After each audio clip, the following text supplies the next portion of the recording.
তুমি মরনি, শহীদ হয়েছ তুমি এটাই জানি। কণ্ঠ ছেড়ে দিয়ে বলেন মারহাবা, আর জোরে বলেন মারহাবা। আল্লামা সাঈদী তুমি মরনি, শহীদ হয়েছ তুমি এটাই জানি, শহীদ হয়েছ তুমি এটাই জানি। কারাগারে কাটালেন 13টি বছর, বাতিল তোমায় দেখে কাঁপে থর থর, ঠিক কিনা? তুমি যে ছিলে মোর নয়ন মনি, শহীদ হয়েছ তুমি এটাই জানি। বলেন আল্লামা সাঈদী তুমি মরনি, শহীদ হয়েছ তুমি এটাই জানি। আওয়াজ হতো কি হতো না? কথা বলেন না কেন? এখন কোরআনে আওয়াজ হয়? আওয়াজ হয়। এখন কোরআনে আওয়াজ আর নাই। এজন্য আমাদের বাড়িতে শান্তিও আর, এখন অশান্তির আগুন। প্রত্যেকটা মানুষ বুকে হাত দিয়ে বলেন তো, আপনারা যারা আছেন এখন কি আর শান্তিতে থাকতে পারে? হ্যাঁ, অনেকে স্বীকার করবেন না, কিন্তু অশান্তির আগুনে আমরা দাউ দাউ করে জ্বলতেছি। সম্মানিত ভাইরা, যেদিন থেকে আমরা কোরআন ছেড়ে দিয়েছি ওই দিন থেকে আমাদের পরিবার থেকে, সংসার থেকে আল্লাহ শান্তি কেড়ে নিয়েছে। সম্মানিত ভাইরা, কোরআন যদি আপনি আপনার পরিবারের ভিতরে যদি কোরআনের তেলাওয়াত আপনি চালু করে দেন, আমি আজকে বলে গেলাম, আগামী কাল থেকে চাচি ভাবিরে বলবেন কোরআন ফজরের নামাজে বা কোরআন খোলো, কোরআন তেলাওয়াত করব, সন্ধ্যা পর্যন্ত আপনার ঘরে আল্লাহর রহমত বর্ষিত হবে। কোরআন যখন আপনি ছেড়ে দেবেন, আপনার বাড়িতে শান্তির আগুন দাও দাও করে জ্বালিয়ে দেবেন। তিনি কে? জোরে বলেন তিনি কে? সম্মানিত ভাইরা আছেন, সামনের দিকে যায়।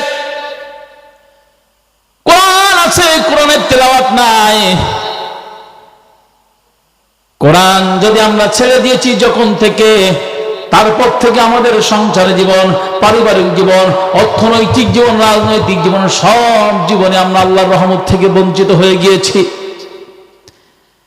আব্দুল কাদের জিলানী রাহমাহুল্লাহ, উনি যখন মায়ের গর্ভে ছিলেন, ওনার মা ছিল 18 পারা কোরআনের হাফেজা। আল্লাহু আকবার বলে, আরো জোরে বলেন আল্লাহু আকবার। মা 18 পারা কোরআনের হাফেজা ছিলেন। আব্দুল কাদের জিলানী মায়ের গর্ভের ভিতরে, মা আব্দুল কাদের গর্ভে যাওয়ার পর মা যখন উঠোন ঝাড়ু দিত, কোরআন তেলাওয়াত করত, রান্না যখন করত, কোরআন তেলাওয়াত করত। আব্দুল কাদের জিলানী পৃথিবীর বুকে যখন আসলেন, আস্তে আস্তে করে আব্দুল কাদের জিলানী বড় হয়ে গেলেন। 4 বছর বয়স হয়ে গেল, 4 বছর 5 বছর বয়স আব্দুল কাদেরের। আব্দুল কাদের বলল, মা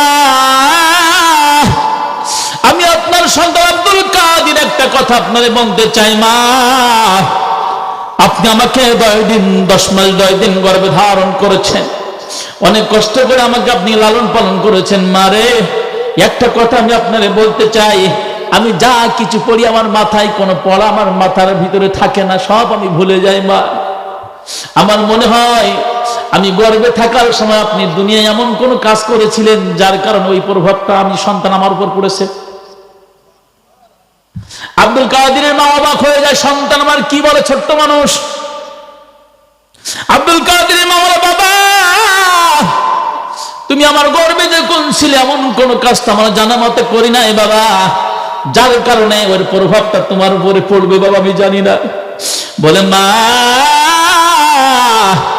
তুমি চিন্তা করে দেখো আমার গর্ভে থাকাকালীন সময় তুমি এমন কোন কাজ করেছো কিনা। আব্দুল কাদেরের মা বলে, বাবা হ্যাঁ হ্যাঁ আমার মাথার মধ্যে এসেছে, একটা কাজ আমি করেছিলাম। তুমি যখন আমার গর্ভে ছিলে আমি তোমার নানার বাড়ি বেড়াতে গিয়েছিলাম, তোমার নানাদের উঠানে কিছু আচার নেড়ে দেওয়া ছিল। বলেন তো কি নেড়ে দেওয়া ছিল? থাকে না এরকম আচার নেড়ে দেওয়া ছিল। বাবা আব্দুল কাদের, আমি তোমার মা ওই আচারটা আমি খেয়েছিলাম, আমি মনে করেছিলাম তোমার নানাদের আচার, কিন্তু পরবর্তীতে দেখলাম তোমার নানাদের না অন্য একজনের আচার নেড়ে দেওয়া ছিল, না বলে আমি খেয়েছিলাম। বাবা আব্দুল কাদের বললেন, মা ওই আচার তুমি না বলে না বলে খাওয়ার কারণে মা গো সম্পূর্ণ চাপটা আমি আমার ব্রেনটার উপর পড়েছে, জন্য আমার কোনো পড়া মনে থাকে না। আব্দুল কাদেরের মা বলে, বাবা একটু না বলে খাওয়ার কারণে যদি এই প্রভাব তোমার উপরে পড়ে বাবা, আমি তো বুঝতে পারি নাই। আব্দুল কাদেরের মা বলে, বাবা চলো তোমাকে আমি মসজিদ মক্তবে ভর্তি করে দিয়ে আসি। মক্তবে ভর্তি করতে মাদ্রাসায় নিয়ে গেলেন। মাদ্রাসায় নিয়ে যাওয়ার পর আব্দুল কাদেরের মা হুজুরকে বললেন, হুজুর আমার সন্তানকে আপনার কাছে দিলাম, এনাকে আপনি কোরআনের ছাত্র বানায়া দেন, কোরআন শিক্ষা দেন। হুজুর আব্দুল কাদেরকে নিয়ে বললেন, ও আব্দুল কাদের, আজ থেকে তুমি আমার কাছে কোরআন শিক্ষা করো। তুমি প্রথমে পড়বা বলো আলিফ, জোরে বলেন কি? আলিফ লাম মিম পড়ো। আব্দুল কাদের বলে, হুজুর আপনি যে আমাকে আলিফ লাম বলতে বললেন, আলিফ মানে কি আর লাম মানে কি আমার আপনারে বলতে হবে? আল্লাহু আকবার। উস্তাদ বলে, আল্লাহ এই শিক্ষকতা জীবনে অনেক ছাত্র দেখছি, এর মতন পাকা ছাত্র দেখি না, হয় না? দেখবেন একটা জিনিস খেয়াল করে দেখবেন, অনেক ছাত্র ছোট মানুষ কিন্তু পাকা বেশি আছে না? অনেক আমরা বলি এত পাকা পাকলো কিভাবে, ইসুড়ে পাকা, এরকম আছে কি নাই? আব্দুল কাদের বলে, হুজুর আলিফ লামের অর্থ বলেন, না বললেন পড়বো না। হুজুর চিন্তা করে, আল্লাহ অসংখ্য ছাত্র আমি মানুষ করেছি, অসংখ্য ছাত্র শিক্ষক আমি, কোন ছাত্র এমন প্রশ্ন আমার কাছে করো না, এ সন্তান এমন প্রশ্ন করলো কেন, কারণটা কি? হুজুর বলল, ও আব্দুল কাদের তোমার মাকে একটু খোঁজ দাও, তোমার মারে খবর দাও, আমার সাথে দেখা করতে বলো। আব্দুল কাদেরের মা হুজুরের সামনে গেল, হুজুর কি হয়েছে বলেন, আমার ছেলে কি দুষ্টামি করছে, আমার ছেলে কি বদমাইশি করেছে? আব্দুল কাদেরের মা বলে, হুজুর আমার ছেলেকে আপনার সাথে বেয়াদবি করেছে। হুজুর বলে, না না না আব্দুল কাদের মা, আপনার ছেলে বেয়াদবি করে নাই, কিন্তু আমার মনে হয় আপনার ছেলে অন্য কোন মাদ্রাসায় পড়াইছিলেন, আমার আপনি পরীক্ষা করার জন্য আমার এখানে ভর্তি করেছেন। আল্লাহু আকবার। হুজুর বলে, না হুজুর না, হুয়াল হাইয়্যু কাইয়্যুম। আব্দুল কাদের জিলানী বলে, হুজুর আয়াতুল কুরসি থেকে আব্দুল কাদের জিলানী পড়া শুরু করলো, পড়তে পড়তে 18 পারা কোরআন জায়গায় দাঁড়াই পড়লো। আল্লাহ। হুজুর অবাক হয়ে গেল, হুজুর বেহুশ। হুজুর বেহুশ হয়ে বলল, ও আব্দুল কাদেরের মা, আপনার সন্তান কিন্তু সাধারণ কোন সন্তান না, আপনার সন্তান কিন্তু সাধারণ কোন সন্তান না, আপনার সন্তান আমার সামনে 18 পারা কোরআন মুখস্থ পড়ে দিয়েছে। আব্দুল কাদেরের মা কাঁদতে কাঁদতে বলে, হুজুর আমার সন্তান 18 পারা কোরআন মুখস্থ পড়েছে, আমার তো ভাগ্য খুব বেশি ভালো না। হুজুর সন্তান যখন আমার কোলে থাকতো, আব্দুল কাদেরের মা উঠুন যখন ঝাড়ু দিতাম, আমি কোরআন তেলাওয়াত করতাম, আমার সন্তান আমার মুখের দিকে কি যেন চেয়ে চেয়ে দেখতো। আমি যখন রান্না করতে যাইতাম, আমার সন্তান আমি কোলের মধ্যে করে নিয়ে যেতাম, আমার সন্তান আমার মুখের দিকে চেয়ে চেয়ে আমার দেখতো। হুজুর আমি 18 পারা কোরআনের হাফেজ ছিলাম। আল্লাহু আকবার বলে, হুজুর আমি 18 পারা কোরআনের হাফেজ ছিলাম, আমার আফসোস হয়, দুঃখ হয়, 30 পারা কোরআন যদি আমি পড়তে পারতাম, আমার আব্দুল কাদের 30 পারা কোরআনের হাফেজ হয়ে যেত। আব্দুল কাদেরের মা কান্দে আর বলে, আল্লাহ কেন আমি 30 পারা কোরআন আমি মুখস্থ করতে পারলাম না? পদ্মার অন্তর আম্মা জান যারা আছেন আপনাদেরকে বলি, আপনাদের যে 3 ইঞ্চি পেট আমার আল্লাহ দিয়েছেন, ওই পেটের দাম কিন্তু অনেক বেশি, ওই পেটের মূল্য কিন্তু আমার আল্লাহর কাছে অনেক বেশি। আব্দুল কাদেরের মা যদি একটু আছাড় যদি না খেয়ে তারপরেও আপনাদের সন্তানের উপরে পড়ে, রে মা আপনারা যারা আছেন আপনাদের আহ্বান জানাই, আপনাদের পেটে কিন্তু আব্দুল কাদের জিলানী এখন কিন্তু আর হয় না, আল্লামা সাঈদীর মতন বিখ্যাত আলেম কিন্তু আর হয় না, আমির হামজার মতন বিখ্যাত আলেম কিন্তু হয় না, আল্লামা মামুনুল হক কিন্তু সব মায়ের পেটে হয়।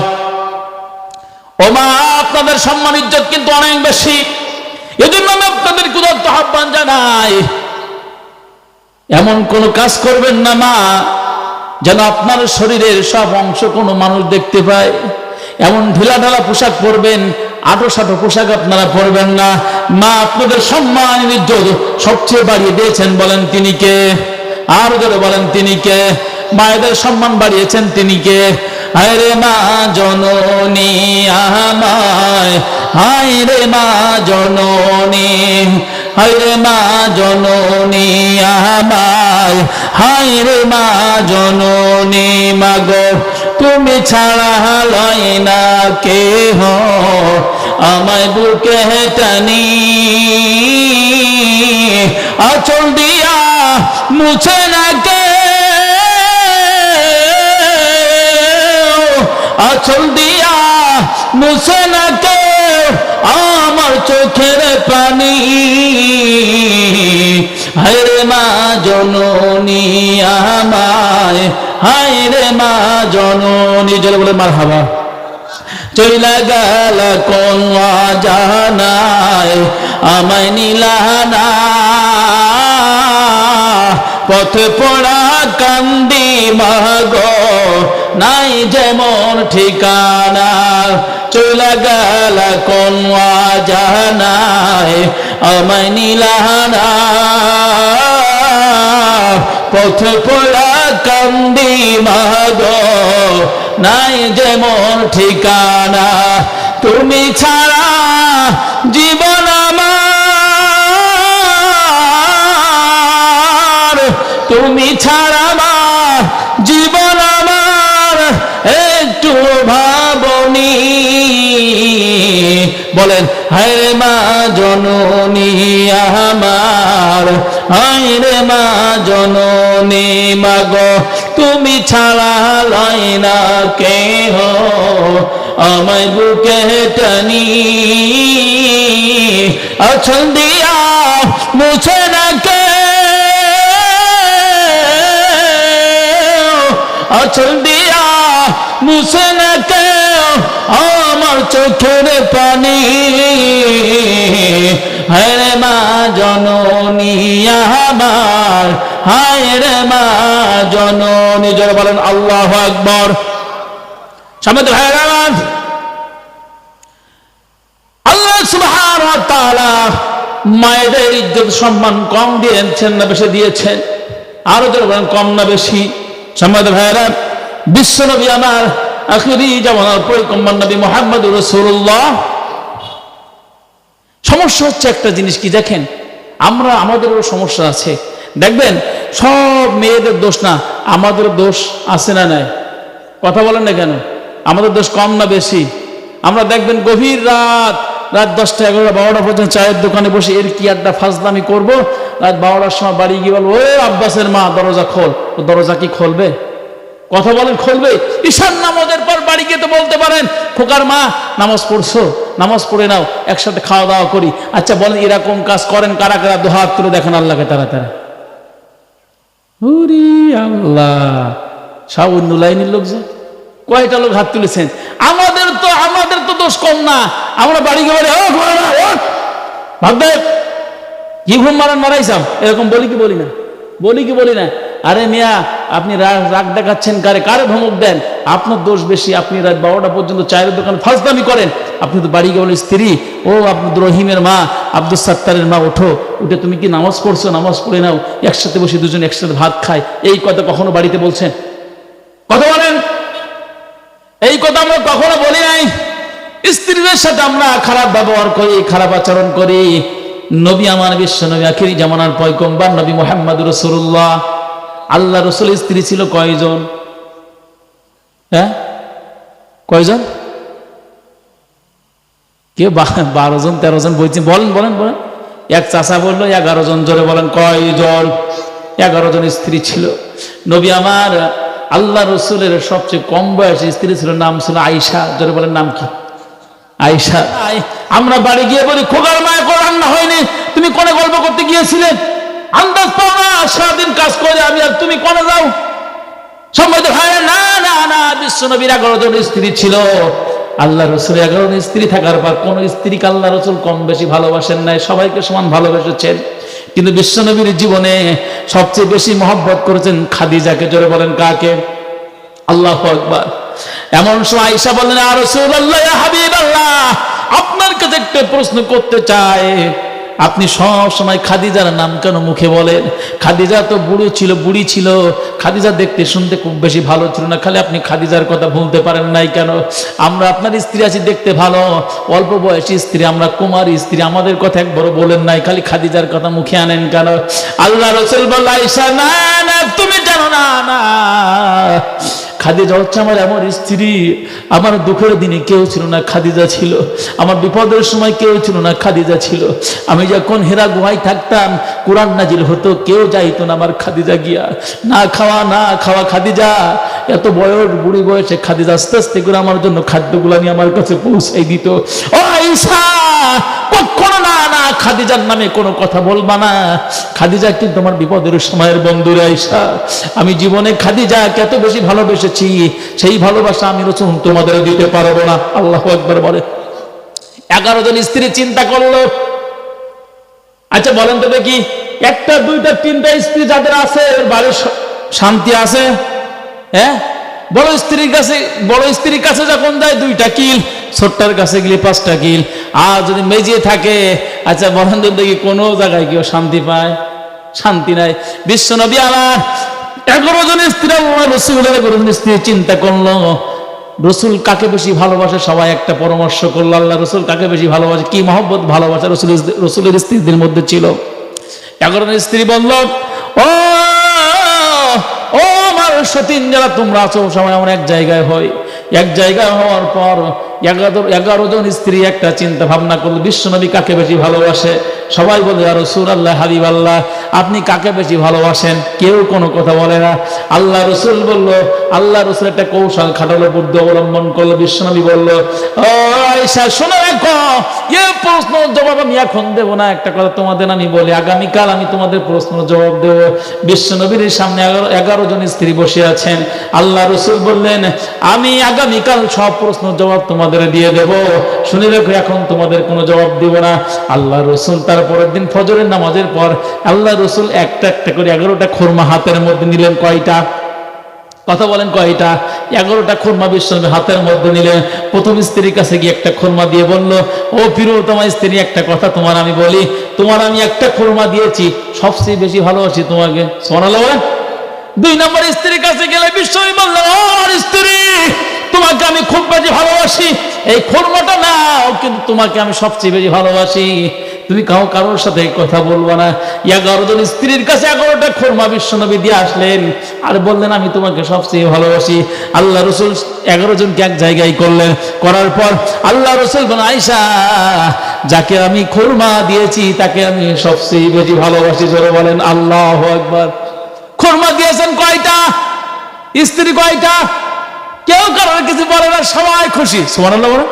সম্মানিত ভাইরা, সবাই খুশি। স্ত্রীরা বললে, ইয়া রাসূলুল্লাহ, হাবিবাল্লাহ, এজন্য তো আপনি বিশ্বনবী আখিরি জামানার পয়গম্বর, এজন্য আপনার চরিত্র সার্টিফিকেট, ওয়া ইন্নাকা লাআলা খুলুকিন আযীম, আপনার চরিত্র সার্টিফিকেট স্বয়ং আমার আল্লাহ দিয়েছেন। জোরে বলেন আল্লাহু আকবার। আর জোরে আল্লাহু আকবার। সম্মানিত ভাইরা আমার, সকলে বলি লা ইলাহা, জোরে লা ইলাহা, সুবহানাল্লাহ, লা ইলাহা, সুবহানাল্লাহ, আলহামদুলিল্লাহ, লা ইলাহা, লা ইলাহা, লা ইলাহা ইল্লাল্লাহ, মুহাম্মাদুর রাসূলুল্লাহ সাল্লাল্লাহু। সম্মানিত ভাইয়েরা, সব কথার এক কথা, তাহলে আমাদেরকে সংবিধান হিসেবে মানতে হবে কি? আপনারা ঘুমায় গেছেন মনে হচ্ছে, জীবিত মানুষের মতন কথা বলবেন। আচ্ছা বলেন তো দেখি, আমাদেরকে মানতে হবে কি? আমাদের সংবিধানের নাম কি? আমরা কোনো মানুষের তৈরি করা সংবিধান মানি না। আমরা একমাত্র কেবলমাত্র শুধুমাত্র আসমান আর জমিনের মালিক যিনি, তার দেওয়া সংবিধান আল কোরআন ছাড়া কোন মানুষের তৈরি করা সংবিধান মানি। সম্মানিত ভাইরা, এই কোরআনের জন্য যুগে যুগে যারা জীবন দিয়েছেন, এই কোরআনকে যারা ভালোবেসেছেন, আচ্ছা বলেন তো দেখি, এই কোরআন যদি আপনি ভালোবাসতে পারেন, তো এই কোরআন আপনার সুপারিশ করে জান্নাতে নিয়ে যাবে। সুবহানাল্লাহ বলেন। আবার এই কোরআনের বিরুদ্ধে যদি আপনি অবস্থান নেন, এই কোরআনের বিপক্ষে যদি অবস্থান নেন, কোরআনের আন্দোলন যারা করে তাদের বিরুদ্ধে হামলা দেন, মামলা করেন, জেলের মধ্যে ঢোকায় দেন, এই কোরআন সুপারিশ করে আপনাকে জাহান্নামে নিয়ে যাবে। আপনার জান্নাতে যেতে চান কারা কারা? দত্ত দেখেন আল্লাহকে তারা তারা। সমাজের ভাইরা, তাহলে আল্লাহর জমিনে আল্লাহর দিন কায়েমের জন্য যদি আমাদেরকে ময়দানে ডাক আসে, আমরা ইনশাল্লাহ যাইতে পারবো না? সম্মানিত ভাইরা, দেখবেন একটা জিনিস খেয়াল করে দেখবেন, ইসলামী আন্দোলন যারা করে, কোরআন যারা বাস্তবায়নের জন্য সংগ্রাম করে, এদের উপর জুলুম আর নির্যাতন করে এদের দমানো যায় না। এদের উপর যত জুলুম আর নির্যাতন করা হবে, এদের ইমানের গতি, এদের ইমানের স্পিরিট এদের তত বেড়ে যায়। কথা বলেন, দুনিয়াবি যারা রাজনীতি করে দেখবেন, ওদেরকে একটা মামলা দেবেন, জেলের মধ্যে ঢুকাবেন, ওরা আর রাজনীতি করবে না। ইসলাম নীতি, কোরআন নীতি, রাসূল নীতি, আল্লাহ নীতি যারা করে, আল্লাহর জমিনে আল্লাহর দ্বীন কায়েমের জন্য যারা সংগ্রাম করে, দীপ্ত শপথ নিয়েছেন শহীদ হওয়ার জন্য, ওদের উপর যত জুলুম নির্যাতন করা হয়, ওদের উপর যত জুলুম আর নির্যাতন করা হয়, ও সব জুলুম নির্যাতন মানতে রাজি, বাতিলের কাছে মাথা নত করতে রাজি নাই। সুতরাং একটা কথা আমি বলতে চাই, আল্লাহর জমিনে যদি আবার কোরআনের জন্য আমাদেরকে ময়দানে ডাক আসে, আমরা ময়দানে যদি আমাদেরকে ডাক আসে, মাথায় কাফনের কাফন বেঁধে, আমরা হাতে কোরআন নিয়ে, তিতুমের বাসার লাঠি হাতে নিয়ে ময়দানে ঝাঁপিয়ে পড়বো, কিন্তু কোন স্বৈরাচার, কোন জালেম, কোন তাগুতের শক্তির কাছে আমরা এক সেকেন্ডের জন্য মাথা নত করবো না। কোরআনের পক্ষে থাকতে রাজি কারা কারা? দোয়াত্র দেখেন আল্লাহকে তারা তারা। আসুক না যত বাধা, যত ঝড় সাইক্লোন, রাসূলের পথে মোরা চলবই, এ জীবন বাজি রেখে দিনের নিশান মোরা বাংলার আকাশে উড়াবই। জোরে বলেন ঠিক কিনা? আসুক না যত বাধা, যত ঝড় সাইক্লোন, রাসূলের পথে মোরা চলবই, এ জীবন বাজি রেখে দিনের নিশান মোরা বাংলার আকাশে উড়াবই। মোরা কামানের মুখোমুখি দাঁড়িয়ে আল্লাহু আকবার বলবো। বলেন, আসুক না যত বাধা, যত ঝড় সাইক্লোন, রাসূলের পথে মোরা চলবই, এ জীবন বাজি রেখে দিনের নিশান মোরা বাংলার আকাশে উড়াবই। যারা বলেন আল্লাহু আকবার। সম্মানিত ভাই, কোরআন যারা ভালোবেসেছে, কোরআনের রঙে যারা রঙিন হয়েছে, সিবগাতাল্লাহ ওমান আহসানু মিনাল্লাহি সিবগা, এই কোরআন যারা বুকে ধারণ করেছে, কোরআনের আন্দোলন যারা করেছে, ওরা মরলেও লাখ টাকা, বাঁচলেও লাখ টাকা। আচ্ছা বলেন তো দেখি, হাতি মরলেও লাখ টাকা, বাঁচলেও লাখ টাকা। আর কোরআনের আন্দোলন যারা করে, ওরা জীবনে কারোর পরোয়া করে না। ইন্নাল্লাহা আশতারা মিনাল মুমিনিনা আনফুসাহুম ওয়া আমওয়ালাহুম বিআন্না লাহুমুল জান্নাহ, আমরা আমাদের জান এবং মাল বিক্রি করেছি কার কাছে? কণ্ঠ ছেড়ে দিয়ে বলেন, কার কাছে? জান এবং মাল আমি আল্লাহর কাছে বিক্রি করেছি। জানের মালিককে, মালের মালিককে, হায়াতের মালিককে, মৌতের মালিককে। আল্লাহ যদি বলেন, আমি আল্লাহ তোমার জান দিলাম, মাল দিলাম, আল্লাহ দেওয়া জান, আল্লাহ দেওয়া মাল যদি আল্লাহ আমাদের বলে আমার কাছে তোমরা বিক্রি করে দিয়েছো, আচ্ছা বলেন তো, বিক্রিতি মাল যদি ফেরত না হয়, তাহলে আমাদের কোনো লস আছে নাই? আল্লাহ বলে, আমি জান্নাত তোমাদের দিয়ে দিলাম। বিশ্বনবী আমার যখন জান্নাতের ওয়াজ করতেছেন, এমন সময় আল্লাহ রাসূলের একজন সাহাবী ছিল, নাম ছিল সাদ। নাম কি? বিবাদ। আচ্ছা বলেন তো, কোরআনের কিছু অংশ মানবেন, কিছু অংশ মানবেন না, তা হবে না? তা হবে না। সম্মানিত ভাই, বিশ্বনবী বললেন, ও সাদ, তুমি তো পরিপূর্ণ ইমানদার হতে পারো নাই, তুমি এখনো বিবাহ করো নাই। আচ্ছা বলেন তো দেখি, বিবাহ যদি না করে তাহলে পরিপূর্ণ ইমানদার কি হওয়া যায়? ইমানদার হওয়া যায় না। সাদ বললেন, নবী আমি সাদ, আমি আপনার সাথে সব সময় থাকি, আমি এতিম মানুষ, আমার দুনিয়ায় কেউ নাই, আমার আব্বা নাই, আমার মা নাই। বিশ্ব নবী, আপনি আমার অভিভাবক হয়ে যান। আমি তো এখনো বিয়ে করতে পারি নাই। আপনি একটা অনুষ্ঠানে বলেছিলেন, একটা সমাবেশে বলেছিলেন, বিয়ের মাধ্যমে ইমান পরিপূর্ণ হয়। আমি বিয়ে করতে পারি না, কেউ আমার মেয়ে দেয় না, আমার দেখতে খুব বেশি ভালো, আমি কালো মানুষ, ভেটে মানুষ, আমার দুনিয়ায় সম্পদ নাই, টাকা নাই। ইয়া রাসূলুল্লাহ, ইয়া হাবিবাল্লাহ, আপনি যদি আমার জন্য আপনি আমার জন্য যদি চেষ্টা করেন, তাহলে আমি বিয়ে করতে সম্ভব, আর আমি পরিপূর্ণ ইমানদার হতে পারবো, তাহলে আমি জান্নাতে যাইতে পারবো। আল্লাহ রাসূল বলেন, সাদ টেনশন করার দরকার নাই, হতাশ হওয়ার দরকার নাই রে সাদ, আমি বিশ্ব নবী ঘোষণা দিলাম, তোমার বিবাহের ঘটক আমি নবী স্বয়ং হয়ে গেলাম। আর আল্লাহু আকবার। সাদ বললেন, নবী আপনি যদি ঘটক খান, তাহলে আমার বিয়ের টেনশন আছে? হ্যাঁ, বিশ্বনবী যদি ঘটক হয় টেনশনের দরকার নাই। সাদ বললেন নবী গো আমার কোনো টেনশন নেই, আপনি মেয়ে দেখেন। আল্লাহ রসুল বললেন সাদ এই মদিনার সবচেয়ে সেরা সুন্দরী তোমার জন্য আমি রসুল দেখেছি, যাও যাও যাও যাও। মেয়ের বাপের যে গরম, আমার বিয়ের কথা ভুলে গেছি। আল্লাহ বলে আমি ভুলে গিয়েছি, আমার বিয়ের দরকার নেই।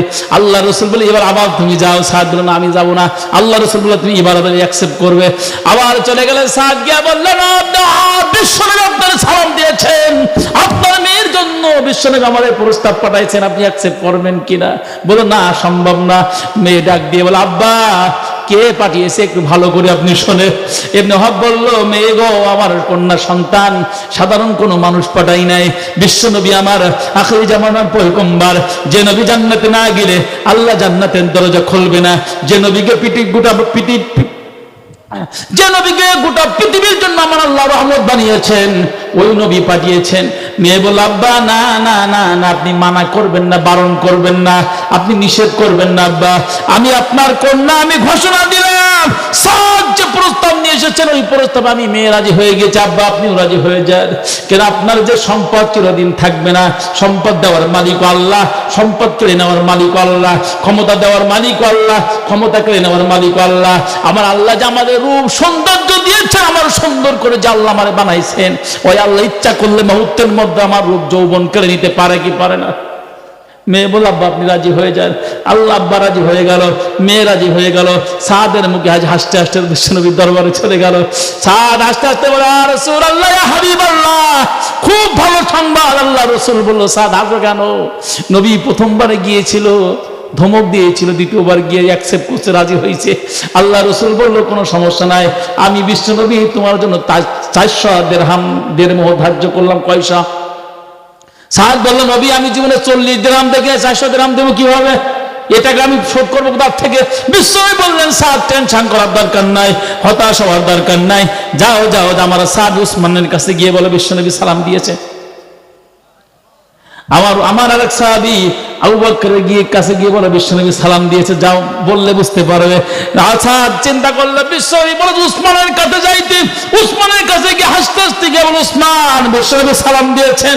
আল্লাহ রাসূলের এই সালাম শোনার উসমান বলল সাদ বুঝতে পেরেছি, আমি বুঝতে পেরেছি সালাম কিসের সালাম, মনে হয় তোমার লাইন খুব ভালো, বিয়ে ঠিক হয়েছে, আমি বুঝতে পেরেছি, নাও আমি তোমার কিছু টাকা দিলাম, এই টাকাগুলো নাও। সাদ আল আসাদ চিন্তা করলো, টাকাগুলো এক পকেটের মধ্যে ঢোকালো, দৌড় মারতেছে। ওসমান বলল দৌড় মারো কোন, আমার সামনে এসে খালি টাকা নিলে তো হবে না, উঠারদের মোহরে টাকা দিয়েছে, আর কিছু টাকা নিয়ে যাও মার্কেট করার জন্য, কসমেটিক কেনার জন্য আর কিছু টাকা নিয়ে যাও। দৌড় মারতে মারতে চলে গেল, 400 দিরহাম আদায় হয়ে গেল। আল্লাহ রাসূলের সামনে বললেন ইয়া রাসূলুল্লাহ হাবিবাল্লাহ আপনি বিয়ের কাজটা সেরে দেন। নবী আমার এই কথা বলা হঠাৎ করে মদিনার বাজারে সাদ চলে গেলেন, মদিনার বাজারে কসমেটিক কেনার জন্য চলে গেলেন। হঠাৎ করে মদিনার বাজারে ইলামুল আল জিহাদ ফি সাবিলিল্লাহ, কি আছো জান এবং মালের বিনিময়ে জান্নাত ক্রয় করতে চাও? এই কথা শোনার পর সাদ চিন্তা করলো আমি জান্নাতে যাওয়ার জন্য বিয়ে করতে চাইছিলাম, কিন্তু মদিনার বাজারে ঘোষণা হলো আল জিহাদ জান এবং মালের বিনিময়ে জান্নাত বিক্রি হচ্ছে, আমি স্যার বিয়ের দরকার নাই, আমার দেড়মোহরের টাকা দিয়ে আমি একটা উট কিনেছি, আর আমার মার্কেটিং এর টাকা দিয়ে তরবারি কিনেছি, নবী গো আমি যুদ্ধের ময়দানে চলে যাব।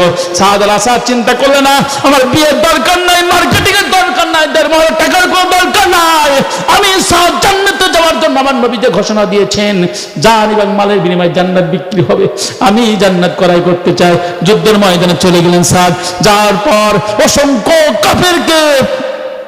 অসংখ্য কাফেরকে জাহান্নামে পাঠানোর পর সাদ আল আসাদ শহীদ হয়ে গেলেন। সম্মানিত ভাইরা শহীদ হয়ে গেলেন। বিশ্বনবী সাদ আল আসাদের কাছে গিয়ে দেখলেন আল্লাহ রাসূলের 2 চোখে খালি পানি। বিশ্বনবী কান্দার বলে ও আমার সাহাবীরা তোমরা জানো না আমার সাহাবীদের সাদ আল আসাদ শহীদ হয়ে গেল। এ সাধারণ কোনো মানুষ না, দেড়মোহরের টাকা দিয়া তরবারি কিনেছে, আর টাকা দিয়া উট কিনেছে। ইনি দুনিয়ায় কোনো স্ত্রীর কোনো স্বাদ পায় নাই, বাসর ঘরের কোনো স্বাদ পায় নাই, স্ত্রীর ভালোবাসা পায় নাই, জান্নাতের জন্য পাগল হয়ে গিয়েছে। ওই সেই সাহাবী সাদ আল আসাদকে আমার কাছে নিয়ে এসো। আল্লাহ নবী দাফন কাফন করে দিয়ে কবরস্থ করলেন। আল্লাহর কাছে দোয়া করলেন আল্লাহ সকাল থেকে সন্ধ্যা পর্যন্ত আমি বিশ্বনবী সাদ উপর খুশি ছিলাম, আল্লাহ তুমি খুশি হয়ে যাও। সম্মানিত ভাইরা, আল্লাহ সুবহানাহু ওয়া তাআলা দ্বীনের জন্য, যুগে যুগে ইসলামের জন্য, দ্বীনের জন্য যুবকদের অবদান কম না বেশি? কত বলেন, কম না বেশি?